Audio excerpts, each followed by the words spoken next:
What's up, guys? My name's Zbricks, and welcome to the Zbricks Show Season 2. My name's Zach, I'll be your host, and the Zbricks Show is a show where I interview different people of the LEGO online community, whether it's through YouTube or Instagram, and today I'm talking to Djinnblade8304.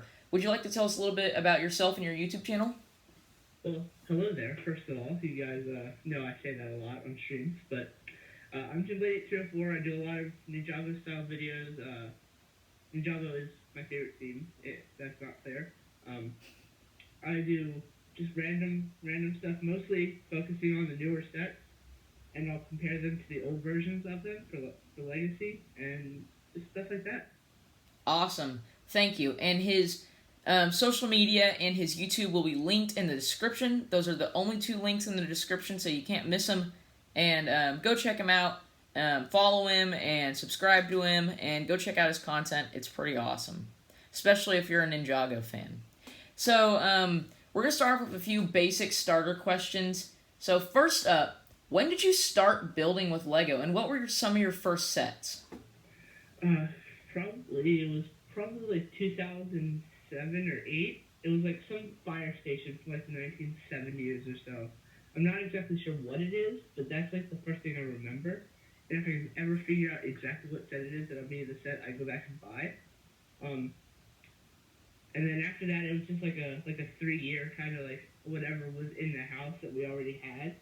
Like I don't remember playing with Duplo, because I don't think I did, or anything like that. And then like the first set I remember, like I can tell you exactly what it was the 9, I think, or 7, 4, something, some police helicopter from 2008, I think. I believe so. Yeah, I don't remember the number, but something like that. You know, I saw that on your Instagram story at one point, and funny or not, or believe it or not, I believe that was one of my first sets. I can't pinpoint what my first set was, but that's the first set I have vivid memories of, is that police helicopter. And I still have the instructions somewhere, and it's been taken apart long before now. But I had that police helicopter, and I think the Power Miners Granite Grinder were some of my first sets. So, it's pretty awesome that we have that in common.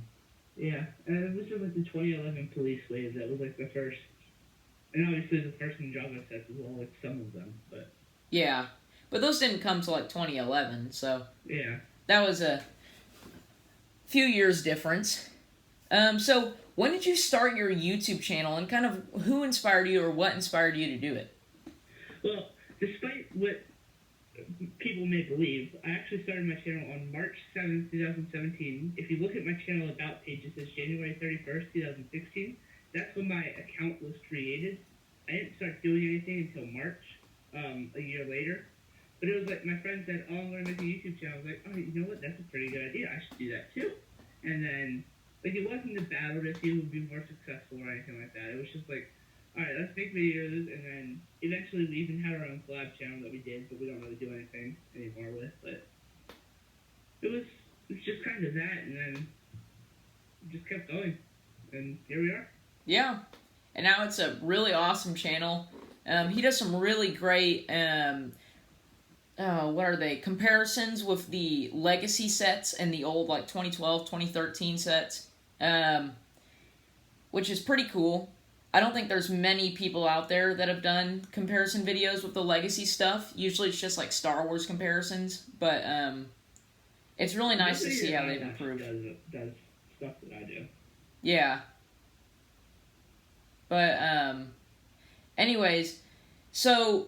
Obviously, I know that Ninjago is your favorite theme, but are there any other themes out there that you really like?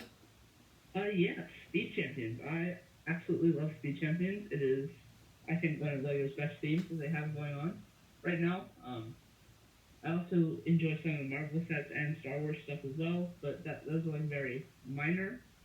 And then Chima, when it was out, was also one of my favorite themes, so that I really did enjoy Chima. Yeah. I could talk for hours about Chima. I won't. Don't worry.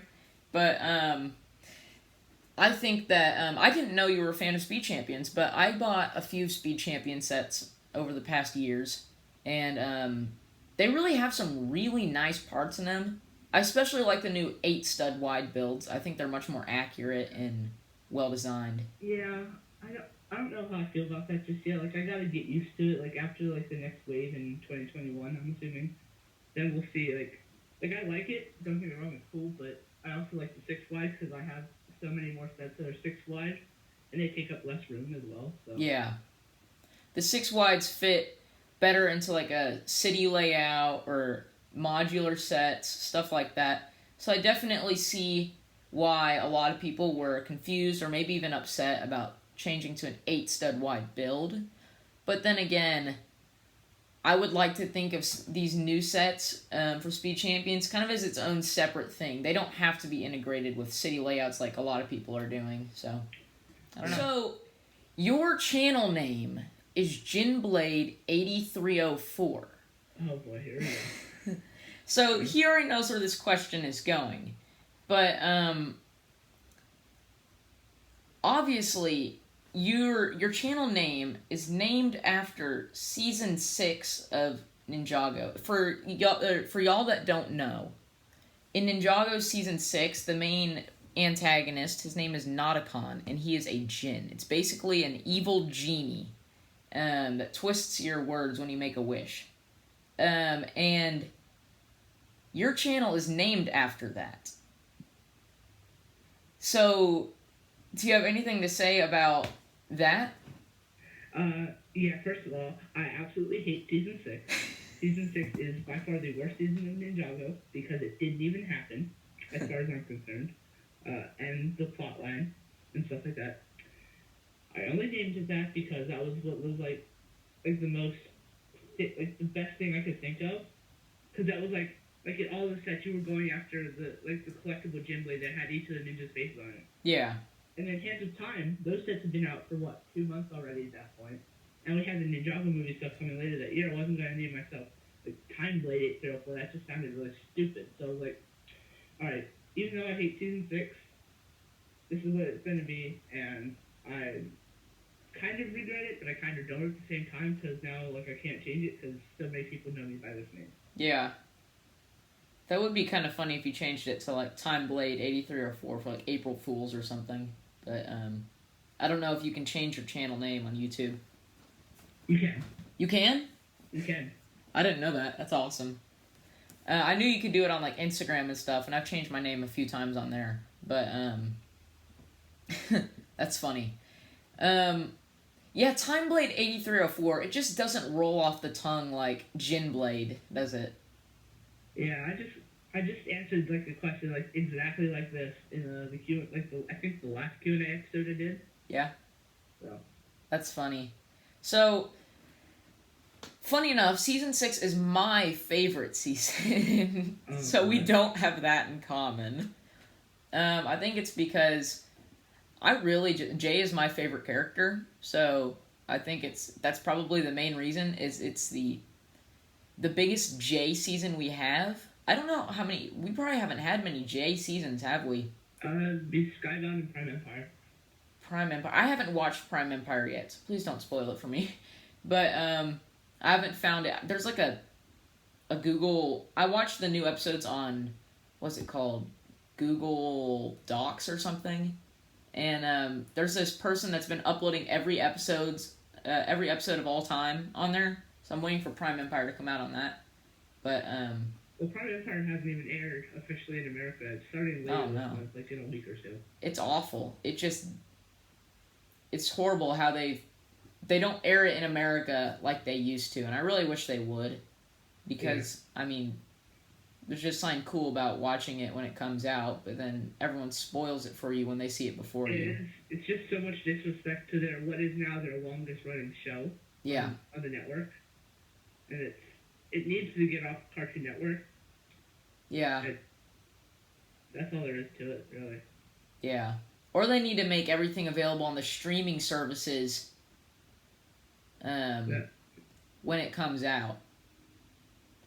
I don't care. I don't even have Netflix, but make it a Netflix exclusive or something. Even that would be better than Nickelodeon, where they'll air it because they don't have any shows to air.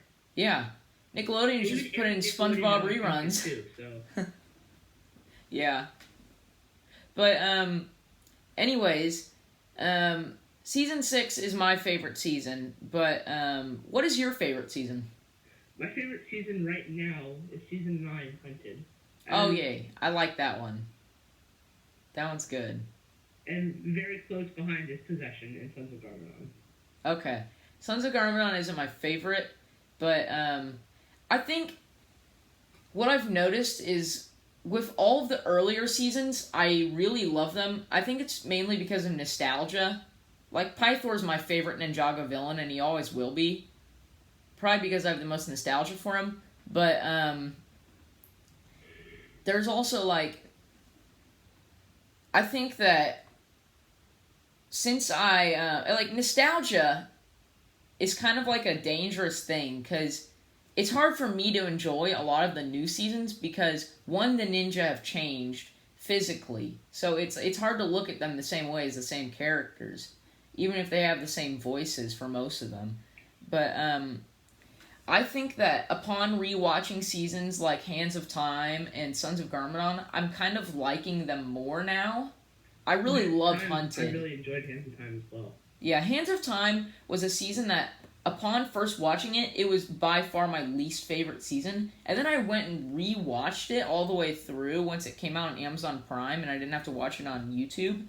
And I really loved it. And I think that the ending is one of the best finales we've had in a season. So, I really loved it.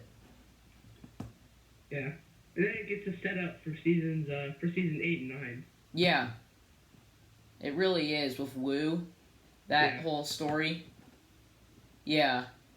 It was really interesting what they did with that in Season 8. Season 8 wasn't my favorite. I think that it wasn't because there was filler, but I don't know. I guess it just didn't really appeal to me. I didn't rewatch Season 8. I haven't watched Season 8 in a while. I think I've watched Season 8. I've only watched it all the way through once, and then I've gone back and rewatched individual episodes. My favorite episode from Season 8 is definitely the one where, I don't remember what it's called, but they go to the big cave or whatever, and there's the crab thing, and Harumi betrays Lloyd. That's definitely my favorite episode. It's probably the only episode that I rewatch more. I watch it more frequently than the other episodes when I go back and rewatch seasons. But I just need to go back. I've watched it probably all the way through like twice, and I just haven't rewatched it since like at least late 2018. And that's almost been a year and a half. So yeah, it was a good season. It just, I don't know. Maybe it's because I don't like the trope of just the stupid biker gang thing. I guess it didn't really feel like a Ninjago villain, but they were trying something new. It's whatever. Yeah. You do a lot of reviews on your channel and comparisons of the Legacy sets. What do you think of the Legacy theme in general? I really like the Legacy theme. It allows us to get stuff that we got before, but it makes it, I think, a lot better in most cases. There's been a couple cases where I thought the new one is equal to the old one, like, for example, the Ultra Dragon. That came out as a tie in my comparison. But, like, take it, for example, like, Cole's Arch Driller or the Stormfighter. Those ended up being better than the original, and very clearly so, because bigger, more pieces, and just more in general. Yeah.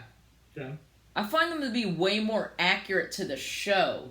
Now, the Stormfighter, the old one is more accurate, but with the new one, not only does the function work so much better, because it doesn't use those rubber bands, but it has, it's like, it kind of baffles me, because the old sets were directly based on the show, yet somehow the newer ones, the remakes, are more accurate than the old ones. Well, actually, technically, the newer sets are also based in the show. Because, yeah. Like, I don't know if you've seen Season 10, March of the Oni, or not. I have, yeah. Okay. So, like, Cole's Arch Driller was featured in that show, or in that series of episodes. Yes. And there's many episodes that Lego did, like the Tales from the Monastery. I didn't watch all those. Stormfighter and Blade Cycle Snowmobile, Samurai Mech were all in there. Like, they were accurate. So there's content based off of those sets. Yeah. So, they're not just coming out of nowhere. There's content based off of them. Yeah, and I heard the Jungle Raider was in Season 12 at some point. Jungle Raider is in Prime Empire. Okay. That's awesome. I didn't know that, I didn't remember the Earth Driller being in Season 10, and I didn't watch those Monastery clips, but, that is interesting. I guess it's just to, say that's also based off the current show, so it sells better. Yeah. That's interesting. But I feel like Legacy has sold pretty well especially amongst older fans like us that have watched Ninjago since however long. I think that it really is a testament to the fact that LEGO really does care about the fans. And I think that it really means a lot, especially to people like me, because, I mean, in 2011, 2012, I wasn't getting allowance, I didn't have a job, I didn't get paid for anything, I couldn't buy my own sets, and, I mean, really, it was only birthday and Christmas when I got LEGO stuff. Right. So, I mean, I had, like, maybe 3 or 4 2012 sets. I didn't get a single set from Rebooted, a single set from Season 4, or Season 5. Season 6 was the first wave that I really wanted to go out and buy more sets. So I'm still trying to catch up on buying sets from those 3 years I missed. But I really think that it's really nice for someone like me in that case, where it's like, I never got the original Thunder Raider. So to go buy the Legacy one is nice, because it's like, it's kind of like getting the set I never got. Right. So. And the Thunder Raider was also, I believe, in Season 12 as well. Oh, I didn't know that. I'm going to have to watch it at some point. Hopefully soon. It's pretty good. I heard it was really good. Season. I had the ending kind of spoiled for me a little bit. Not too much. I don't really know what happens, but I went on the Ninjago wiki to look something up in one of the timelines, because I was trying to answer one of my questions, and there was some quotes on there that I saw, and I subconsciously read them, and it's like, well, now I know how the ending dialogue goes in the season, which is kind of disappointing, but I'm still excited to watch it. I think it's going to be good. What do you think of the new board game aspect of the Season 13 sets? Well, I haven't played it yet. I don't have the big 2 sets, which hopefully I'll be getting soon. I don't know when, but soon, hopefully. I think it's interesting, because Ninjago's never really done something like this before. So, yeah, it's going to be interesting to try out, for sure. I'll probably do a video about it at some point. Yeah. That would be awesome. I'll play it first to get full thought. Yeah. I think that I'm interested if it's going to integrate into the show at all. That's what my main, not concern, but main question is.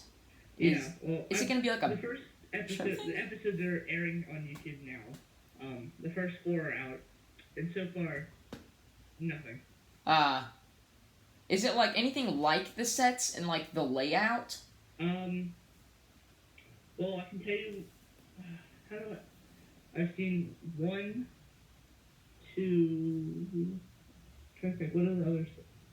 Like, at least 3 of the sets have been featured, with the 4th one known to be coming very soon. Okay. I wouldn't say which set. Thank you for that. Yeah, I'm gonna have to watch Season 12 before I watch Season 13. But, it's kind of getting to that point with Ninjago where it's not, like, super exciting to me anymore. Like, these sets are really great, don't get me wrong. It's just, I don't know. It doesn't, like, yes, some of them are original, but I think it's at the point where Ninjago's kind of done everything. So it's, I don't know, it feels like they're just scraping the bottom of the barrel looking for ideas. I don't know, I don't want to say I want the Ninjago TV show to end in order to keep Ninjago good, but I've had conversations with my best friend. We've watched Ninjago together since day one. And it's like, at some point, it's really just going to get bad. And I don't want to say I want Ninjago to end, but if it meant it wouldn't get bad eventually, then I think it would be worth ending it. Right. But what I don't know. I've been saying, like I've been making a case for this, like if they were to end the show and just keep making sets, yeah, that's fine. Yeah, I would be perfectly fine with that. I want the Ninjago canon to not become wasted. I don't want it to like just be some dumpster fire. Conclusive ending to it. Yes. There needs to... I think March of the Oni would have been a great place to end it. And I told my friend, honestly, when we were watching it, I would have been completely fine. And I like Cole. I would have been fine if they killed Cole and they just ended the show at the end of Season 10. They had a conclusive ending, and it just... everything wrapped up nice, and they put a bow on it, and they said, okay, Ninjago fans, here's the happy ending you all wanted. It was literally the perfect way they could have ended Ninjago, and they missed the opportunity. So I don't know if I think Season 10 was an ending, because that was the last season that had the subtitle Masters of Spinjitzu. Yeah. Everything from here on is just Ninjago, and not Masters of Spinjitzu. But I think this is like a reboot of it. Like a reboot that doesn't have a gap in between it. Yeah.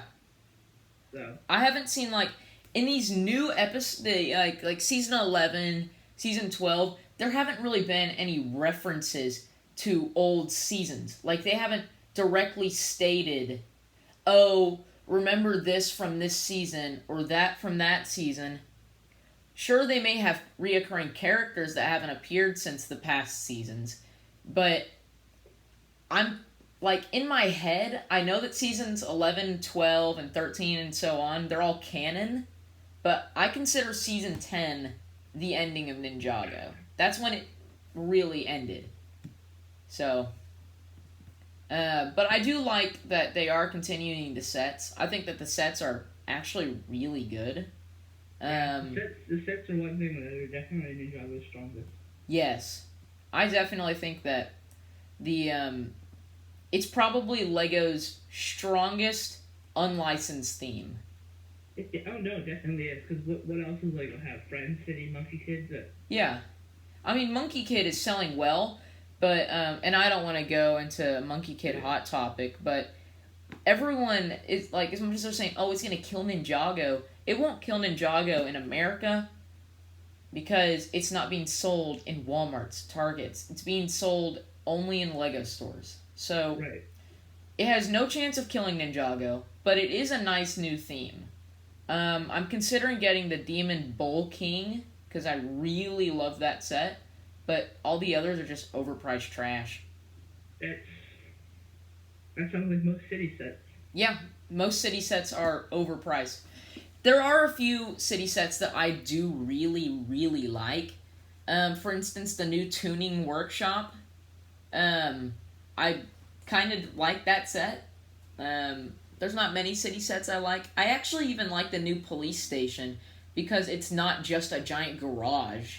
It's like the garage. I don't even know if it has a garage on it. It's a normal sized police station but without the garage, and that really makes it better. But I don't know. I just can't. Like, there's a couple. The one city set I can think of right now that I still want to get is the donut shop. But other than that, city is just like the city was good in 2011, and it hasn't been good since. Yeah. I will always say that because that's what I believe. Honestly, if they just release the exact same sets next year, I don't think anyone would be able to tell the difference.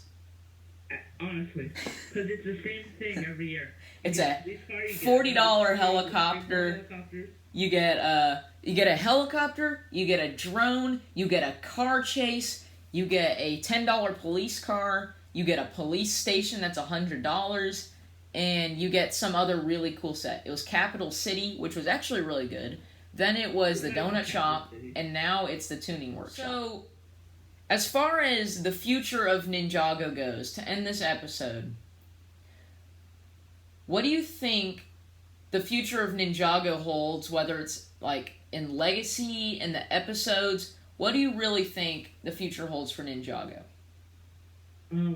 Well, I know at least we're getting season 14 and 15 next year, at least, because it's already been confirmed by Tommy and Jason, creator of Ninjago, on Twitter. That was confirmed. So, at least 2 more seasons. I don't really know much else other from that. Like, I hope we get more Legacy stuff. Like a giant Legacy Samurai X game would be nice. Oh, that'd be the awesome. CMS series would be great too, but that's a different discussion because Lego doesn't care about us. Yeah. So. Other than that, I really don't know. Like, I hope all I see is a bright future. Yeah. I can see. I think for the sets, I see a really bright future for the sets, and from what I've seen, especially from the ending of Season 11, it really brought me back into Ninjago. I think that the Fire chapter was meh, but the Ice chapter, and especially how it ended, I think, gonna just go out on a limb here, I think General Vex is one of the best villains that Ninjago's had in a while. I don't know. I think it's maybe the best villain we've had, at least since Harumi, but since I don't really like Harumi, and I think she's kind of just too popular for what she really is, I kind of think that she's that General Vex is the best villain we've had since, like, oh gosh, maybe Nauticon. But you don't like Nauticon, so I think Moro is the best villain that we've had. I think Moro was a really great villain. I don't think Nauticon is the best villain. I personally think Pythor was the best villain, but I think Moro was really great. I can't get over that. He kind of just acts like a 12-year-old, so it just kind of annoys me personally. But I do really like his character arc and the end of the season, how he goes out. So I think that he is a very good character. Yeah, definitely. I think one of my favorite top 10 characters for me, and obviously my favorite villain. Yeah. Okay, so for one final thing, what do you think we're going to be getting for Ninjago's 10-year anniversary? What do I think, or what do I want? How about both? Alright, so what I want a D2C Borg Tower for like $300. Releases August 1st, 2021. I want January 1st. Obviously, CMS series, that would be very nice as well. Get that CMS series. I'd love a remake of the Tread Assault and the Ninja Copter to complete those collections. Yeah. We just got a Destiny's Bounty, so I can't really say I want to use the Destiny's Bounty, but Snake Train would be very nice. That would be legendary. If they released the prototype set, the prototype images we've seen of that? Yeah. If they release that as the 10-year anniversary set, I will forgive Lego for any mistakes they ever make in the future. A Snake Train would be glorious. On the city, and I just can't forgive them for that. But. Yeah, that's a little bit hard. We'll just kind of forget about City for now, and we'll forgive them for all the Ninjago mistakes. Fair enough. Yeah. What do you think is gonna happen? I don't know. I think we're gonna get something special. I know Lego does care about the fans. And as far as anniversaries go, we've seen, especially in recent years, they treat the anniversaries very special. Now, 3 years ago, I would have said that for the 10-year anniversary we would get Legacy sets. But since that's already happening, I'm guessing they're going to have to really pull something off that's really cool. And there's obviously going to be some cool promotional stuff like they've done for the 20th anniversary of Star Wars and stuff. There's going to be some really nice promotional minifigures that are going to be rare and exclusive that you're going to have to spend a lot of money to get. Day one or before. Yeah, same here. But I really don't know what Lego's gonna do for Ninjago's 10th anniversary. I hope they do like a little like TV special or something. I would hope that too. Maybe like a not even with the ninja. Like I want like a live action segment of Tommy Andreas and other people who work on Ninjago, like all the voice actors sitting at like a table and just talking about the 10 years of Ninjago. Oh yeah, that would mean the world to me if we got that. I should tweet that to Tommy Andreasen. Well, while you do that, I'm going to wrap up this episode. Ladies and gentlemen, thank you so much for coming and watching this latest episode of the Zbricks Podcast Show. Like I said, Djinnblade's YouTube, his Instagram, they're both linked down in the description, so go check them out. And thank you so much for watching. Have a great day. Have a wonderful week. Next week, I don't know who we're going to have on the show. There may not be an episode next week because I'm going to be going on a big trip that's like 2 weeks. This is going to be uploaded while I'm on that trip, so I don't know if there will be one next Saturday from when you see this. But if we have one, it should be a fun time, so go and check it out. I won't be home yet, but you can still go watch it. So have a great day, have a wonderful week, and I'll see you all next time. Zbricks out.